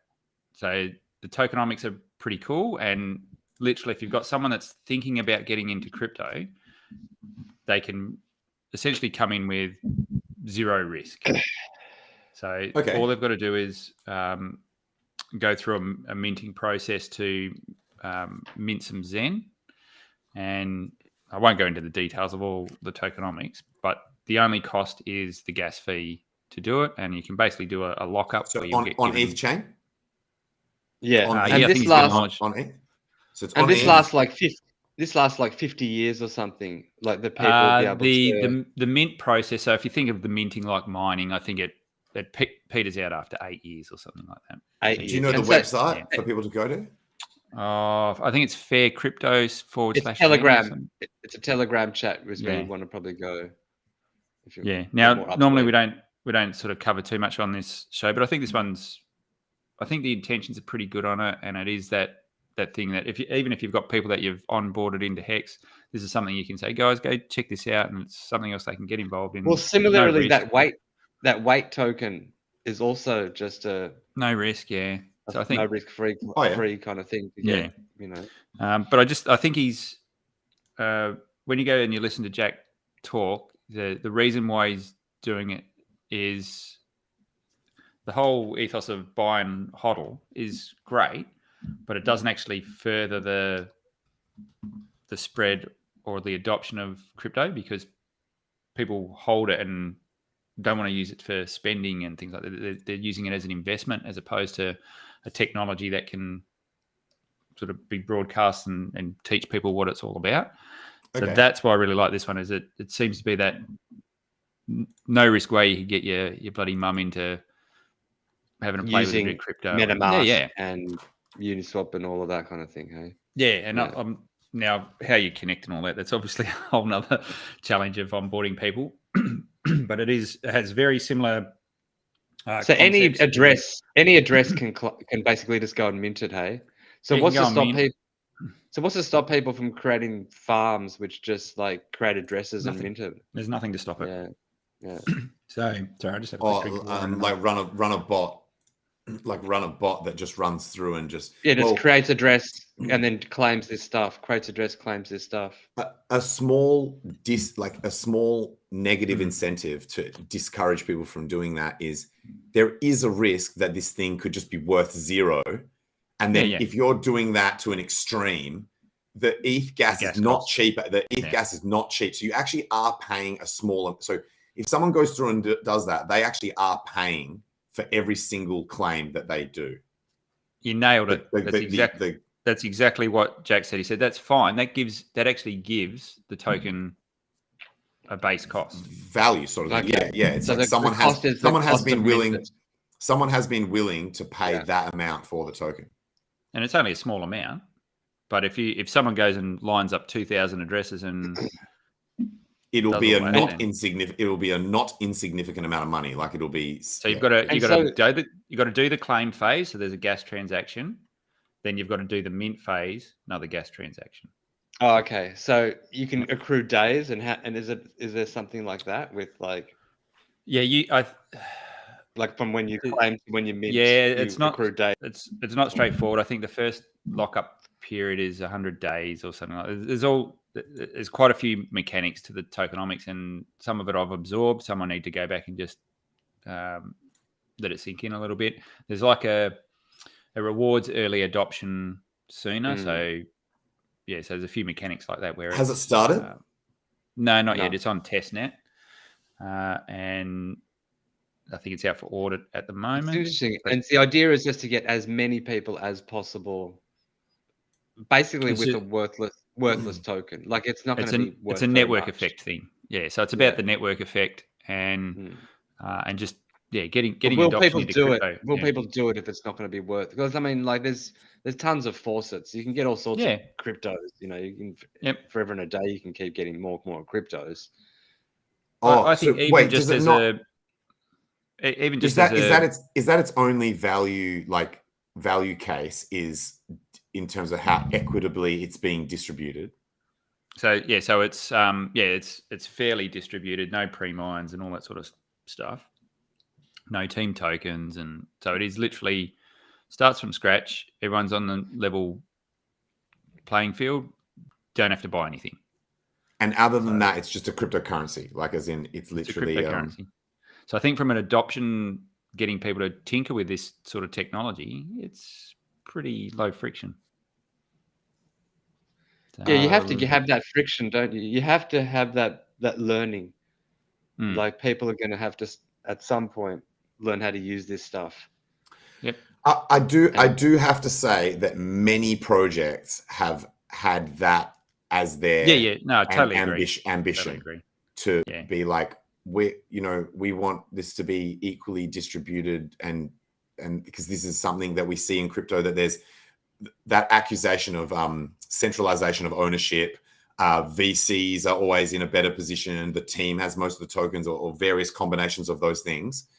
And so that ambition to have fair distribution, it has always been a goal of projects. And then I guess the various attempts to achieve it. So far, we have not seen a successful attempt. This could be successful. Yeah, I went in open-minded and had a look at it and went, okay, it seems like it's... Did it seem like roughly those two transactions were as in, because it depends how complex the work. No, it was it's so cheap, hey? He gave an example. I think if you do it when it's 5 gwei, I think the claim process I think was $2, and the mint process was 50 cents or something like that. Okay. 5 gwei is quite low though. Like I haven't seen 5. Yeah. The lowest I've seen lately has been 12. Like over the last probably couple of weeks. Yeah, I think if you're not, it's not time. Sorry. You could just actually set it low. Yeah. Which I thought it was a pretty interesting concept, and if it aids adoption, I reckon it's worth having a little tinker with. Yeah, sure. Is it related to HEX at all or no? It's just crypto adoption, not HEX. Okay. Yeah, and I think to be fair, I mean, we've seen a lot of people come into the community and then launch coins off the back of that, and I think he was getting badgered to people were asking when's he's going to launch something, and to his credit, he has done it in a way where it doesn't take economic energy away from anything that exists. So I thought it was pretty clever the way he's done it. Yeah, sure. It's ambitious. It's an ambitious goal. Yeah, well, I think it's just. I just don't see too much incentive for people to get it. It's like anything, mate. Who puts value on anything? That's the stuff that. So if you look at the as how things have changed in crypto in terms of what people get wet for, cryptocurrencies that are just at that layer where it's just a cryptocurrency. Unfortunately, that narrative died so many years ago. Because Litecoin and those coins were just cryptocurrencies. Like that's all they did. They didn't have any. But and look, I'm against all the buzzword for buzzword's sake. Oh, we're using AI and this coin is this and yield that and I think that's a problem in crypto is that there's a lot of just using buzzwords to get people wet for it. But I think basically what Bluey was about to say is the excitement around it might not be high with something that is just a cryptocurrency that's seen as being a very basic product in this era of crypto. Yeah. Yep. And I mean, it's funny when you say that because the big things that launched over the past 2 years had way less value than that than something like Zen. So Uni, nothing. It literally has no value. Yeah, that thing's value was almost based on misconceptions. People had to misunderstand. People had to misunderstand the link between the protocol and the token itself. And it's too late to educate people. Once you tell them, hey, look, that thing you're holding is not actually technically worth anything. They've already seen the price chart go up, and they're like, well, the chart disagrees with you, bro. That's it. That's it. No, what you really that's why is mass human perception, and that's what whether something has value or not comes down to. And with Uni, it was just this loose association. Oh, it's an exchange. Oh, people earn money. Oh, their token, if they have more users, that must go up in value. Yeah. That was the mass perception. And I guess the other thing is network effect on if what you want to achieve with your token is to have it adopted for and have velocity within that monetary network, it needs to be accepted for payments at places. And a new token is really going to struggle with that because you're not integrated into any of these BTC old tokens struggle with it. even old tokens struggle with being on those lists of accepted currencies. So in my mind, this one is a harmless play where at worst, it's definitely not a scam. You've learned how to use it. You've learned how to use crypto. Do you think it will be a good onboarding tool? It does not appear to be a scam. Will it be a good onboarding tool? That's what his criteria for his success is. He wants to onboard tons of people. And so it's like, will this be a massive onboarding tool? Who knows? It really depends, hey, how they... The part that I definitely agree with is better than what the ones that just try to airdrop everyone and get like adoption through doing like the freemium thing. We'll just airdrop everyone these tokens and then they might start using it. That's nonsense. PP is going to be interesting in that sense because they're going to do the biggest, they're going to have the most eligible wallets so far ever. Oh, okay. Subtle difference I want to point out with that one is because they based the list off off a list of people who did provide economic energy. It's a little bit different to these ones where they just literally airdrop Ethereum addresses. Oh, yeah, fair enough. With no, like you know what I mean. They're not going after news. So, they're going after people who at least have had some kind of experience. Not, I guess, at least got. They've bought. I'm more talking psychologically that you're telling people, look, the reason that you're getting this is because you did commit value. So that it's a little like. So that people won't just treat it like, oh, I just got airdropped like this, just like every other Ethereum address in existence. Like uni. So it's literally worthless. Well,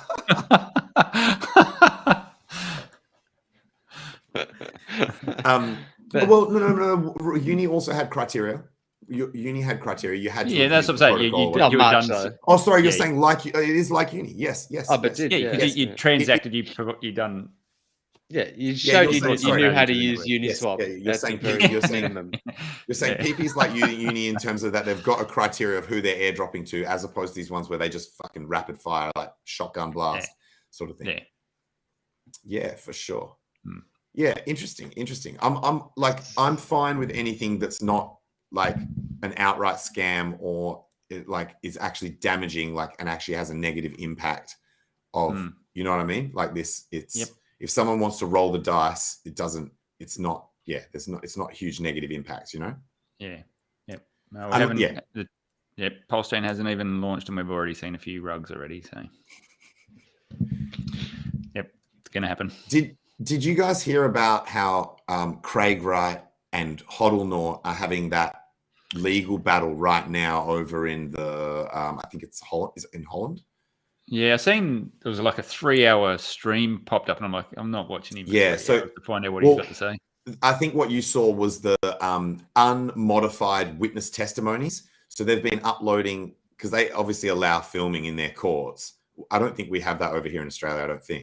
What's the basic case? Can you tell us what this? I don't know. Oh, it's a defamation suit of another one. Okay, Craig Wright suing someone for saying that he is fraudulently claiming to be.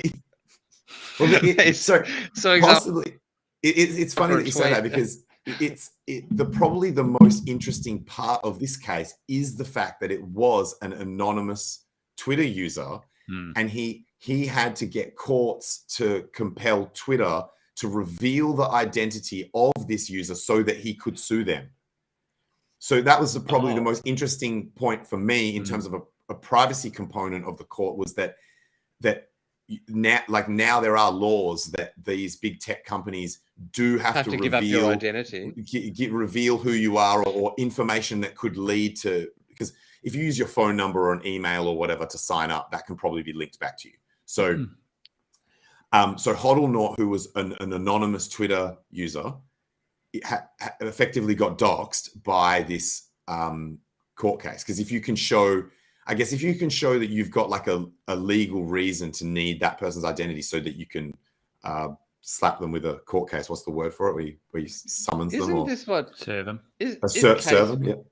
Wasn't it in the case where Hexagons were bringing up against CoinMarketCap?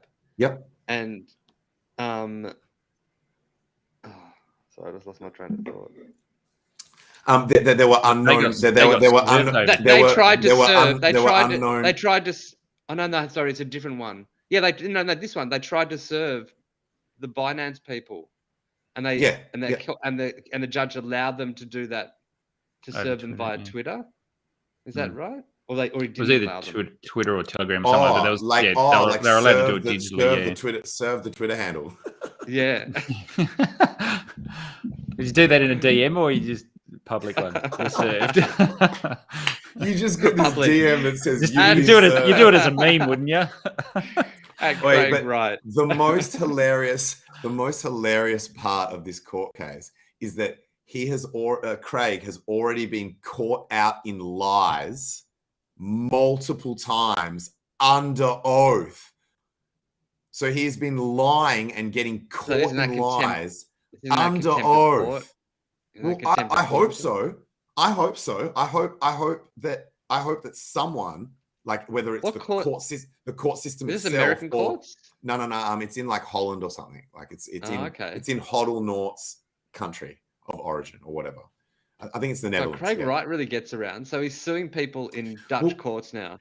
That was another interesting thing, was that most of the most of these like nuisance court cases that he's been doing, where he's been suing Bitcoiners for calling him a fraud, have been closed court, like no cameras and stuff like that. So this is the first time that everyone's now seeing how ridiculous his shit is. So it's actually, and so I think this was a really bad move for him. Like I think this one is going to undo him, because bro, the most hilarious thing. So he hasn't been outdone already. Bitcoin Magazine has got, like Jexa said, they've got the full witness testimonies that are like 3-hour-long videos, but then they've also got like little recap videos. And I saw this one clip of Craig Wright going, no, that's not how Bitcoin works. It doesn't have any cryptography. There's no cryptography in Bitcoin. And me signing a transaction from a Bitcoin wallet is meaningless. The way that Bitcoin works, and look, I'm paraphrasing a little bit here, but this is basically what he said.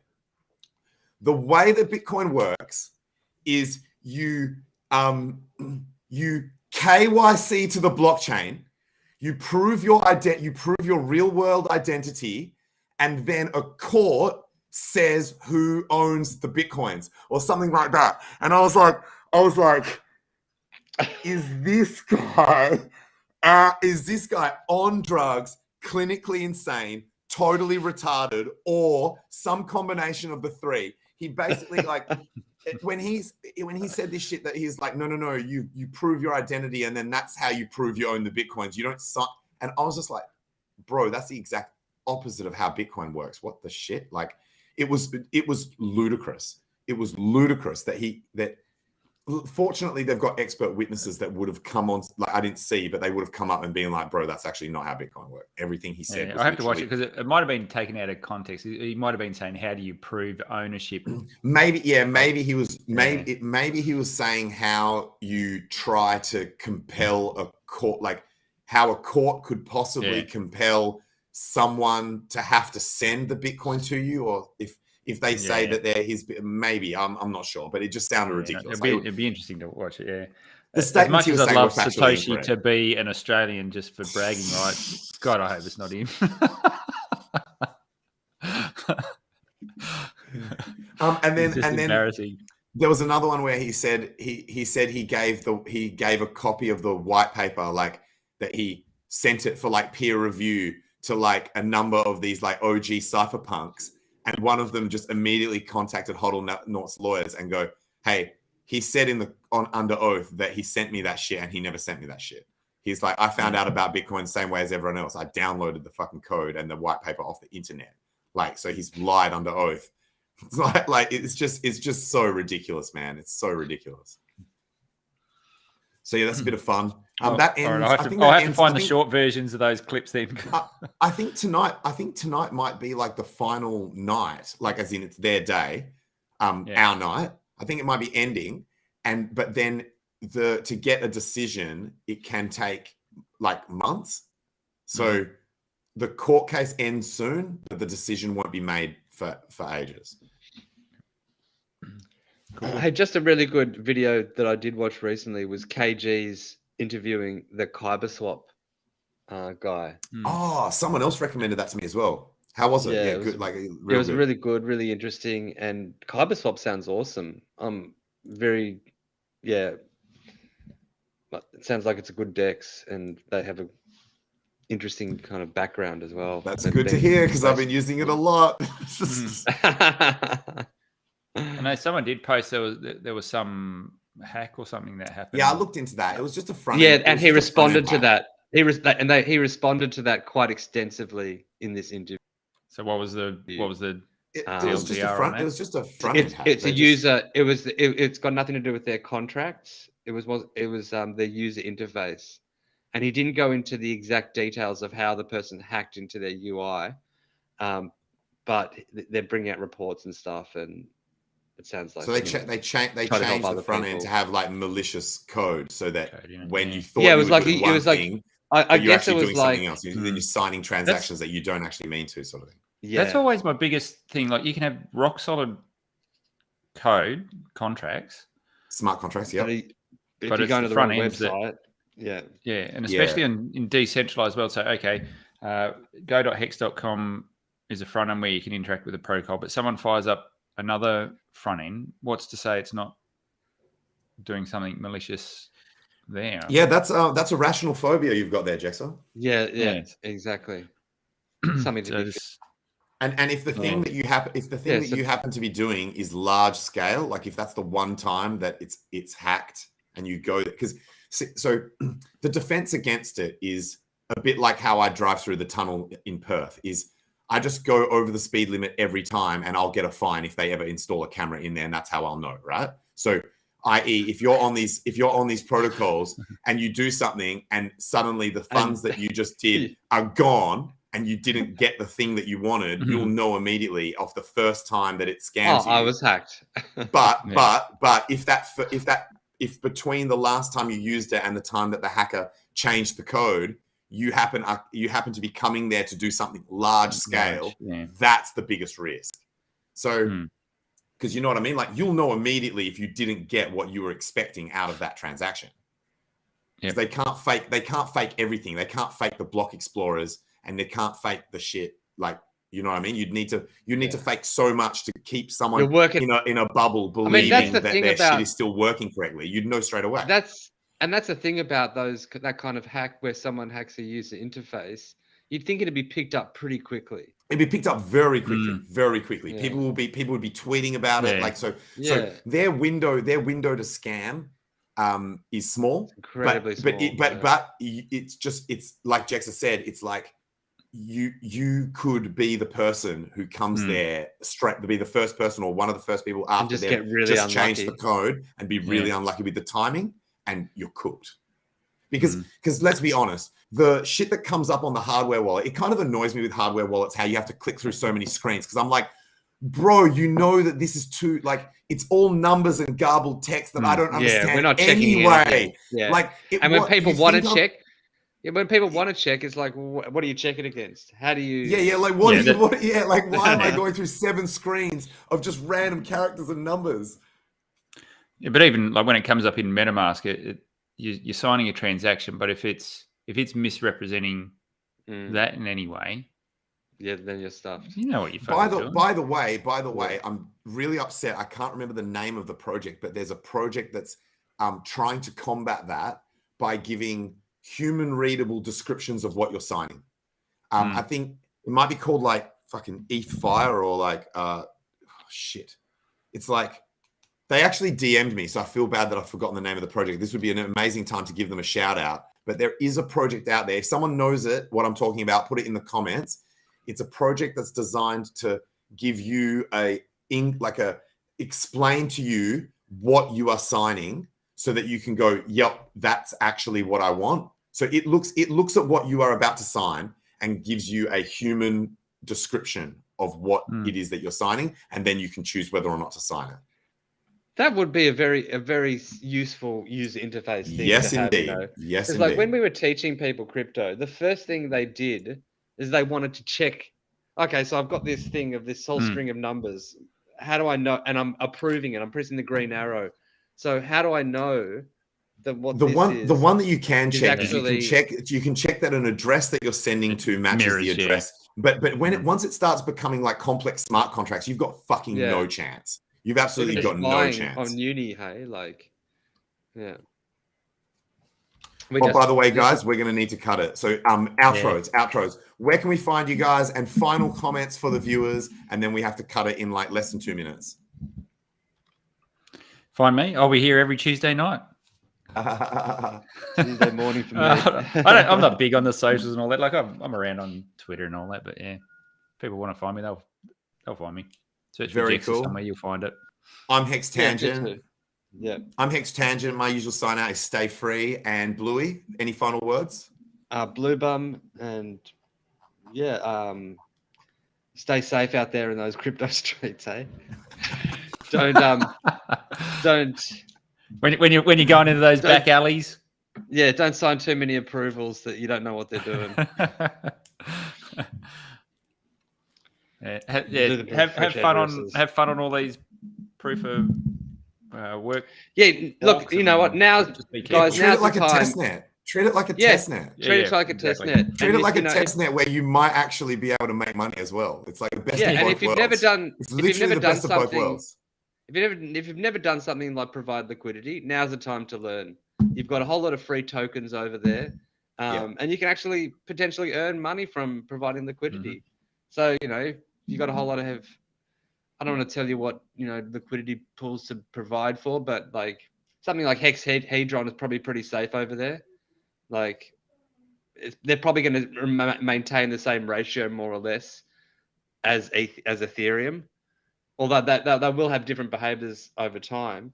But you're not going to get too kind of wrecked doing Hex. Yeah, man. You can learn how you would do LPs for PulseChain right now, low fee, over on that chain. It's and anything else you want to trial as well, like you literally any other shit. Yeah. If you're not bringing in value either via exchange or via a bridge, it's all free money. Have a bit of fun. Gravy, playing with the gravy. Yep, it's house money. Yeah. Boom. All right, we're out.